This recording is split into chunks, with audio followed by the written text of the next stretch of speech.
સુરતના ઇતિહાસમાં પ્રથમ ઘટના ડોગ અકસ્માતને લઈને પહેલી વખત થઈ પોલીસ ફરિયાદ। અડાજણ વિસ્તારમાં રાત્રિના સમયે અજાણ્યા વાહન ચાલકે ડોગને લીધું હતું અડફેટે। ત્યારબાદ જાગૃત નાગરિક દ્વારા આ બાબતે પોલીસને જાણ કરવામાં આવી હતી।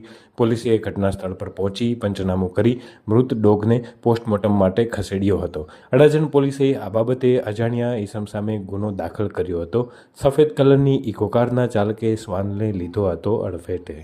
અમને રાત્રે 9 વાગે કોલ આવ્યો હતો કે અડાજણ વિસ્તારમાં કોઈકે ગાડીથી ડોગને ઉડાવી દીધો છે। તો એ જે તે ઘટના સ્થળે અમે પહોંચીને જોયું તો પીસીઆર આવીને ઊભી હતી। ત્યાંના લોકોએ ત્યાંના રહેવાસીઓએ કોઈએ પીસીઆરમાં ઇન્ફોર્મ કરી દીધું હતું।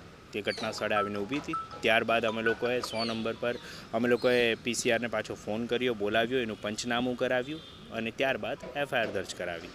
એવું કહેવાય કે આ શ્વાનની સાથે હિટ એન્ડ રન કારણ કે અડફેટે લઈને ચાલી રહ્યો છે। હા, એવા કાયદા છે જ, એવા કાયદા આપણી કલમોમાં છે જ, પણ પેલું કહે ને કે લોકો ધ્યાન નથી આપતા એ બધી વસ્તુઓ પર। લોકોએ આજે ધ્યાન નથી આપવું, એમ કે કૂતરું જ છે, કંઈ નહીં, જે થતું એ થાય એવું છે। આજે લોકોએ પર્યાવરણને સાચવવું નથી, આજે લોકોએ પર્યાવરણ બાજુ ધ્યાન નથી આપવું। તમે એક જીવદયા પ્રેમી તરીકે શું કહેશો, કારણ કે આ રીતની ઘટના જે પશુઓ કે પ્રાણીઓ પર થતી હોય છે?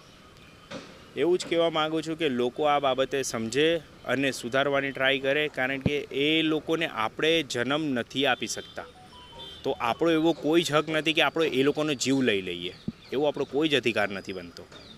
ઓકે, અને પોસ્ટમોર્ટમ કઈ રીતે થયું, કઈ રીતથી ફરિયાદ નોંધાઈ છે, શું ફરિયાદનો ઉલ્લેખ છે?